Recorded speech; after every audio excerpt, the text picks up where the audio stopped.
Bonjour à tous, ici Julien Petit. Fan de voitures, bienvenue sur ma chaîne.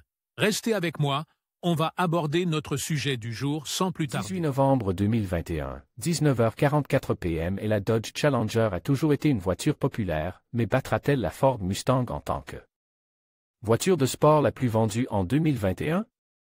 Cette année, les choses ont été difficiles pour tous les constructeurs et la Mustang a connu une baisse de ses ventes.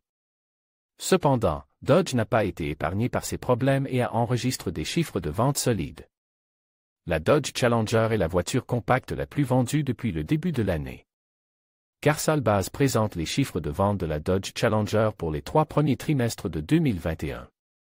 Les voitures de sport, telles que la Challenger, la Ford Mustang et la Chevrolet Camaro, ont augmenté de 1% au total. CarSalBase classe ces véhicules dans la catégorie des voitures de sport compactes. Des voitures telles que la Chevrolet Corvette, la Porsche 911 et la BMW Série 8 sont incluses dans la catégorie des grandes voitures de sport. En 2021, la Dodge Challenger s'est vendue à 44 142 exemplaires. C'est 15% de plus qu'en 2020, où elle s'était vendue à 38 350 unités dans le même laps de temps. 73% des livraisons aux États-Unis concernaient l'une des voitures de sport susmentionnées, à savoir la Mustang, la Challenger, la Camaro et la Corvette. Les 3 premières se disputent le titre de voiture de sport la plus vendue. Ces dernières années, la Ford Mustang occupe la première place. La Challenger a battu la Camaro en 2018 et elle s'attaque maintenant à la Mustang. Si les ventes continuent dans la même direction, la Dodge pourrait être un succès commercial. 2021 a été l'année de la Dodge Challenger. Rien qu'au 3e trimestre 2021, la Dodge Challenger s'est vendue à 14 000 exemplaires, contre 9 100 pour la Mustang.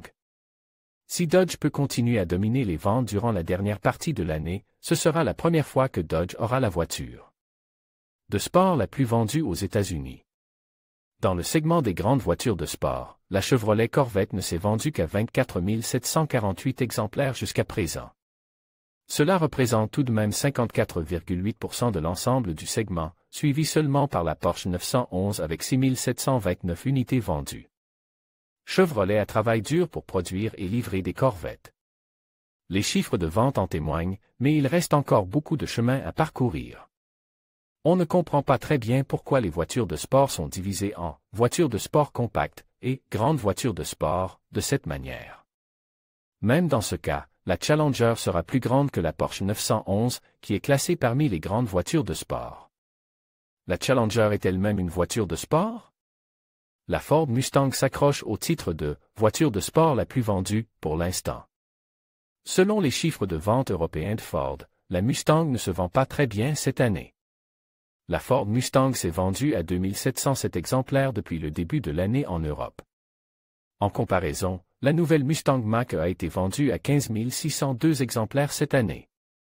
La pénurie de puces semi-conductrices a eu un impact significatif sur la production, mais l'ère de la Ford Mustang touche-t-elle à sa fin? Le plus drôle, c'est que l'on n'a pas beaucoup de nouvelles de la Dodge Challenger. Elle semble connaître un regain de popularité tardif parce qu'elle n'a pas été redessinée depuis des années. Mais les acheteurs ne semblent pas s'en préoccuper. Vous pourriez être intéressé par Dodge annonce son plan commercial, Never Lift, avec un jeu concours de 25 voitures aux États-Unis. La Dodge Challenger dépasse les ventes de la Ford Mustang et de la Chevy Camaro.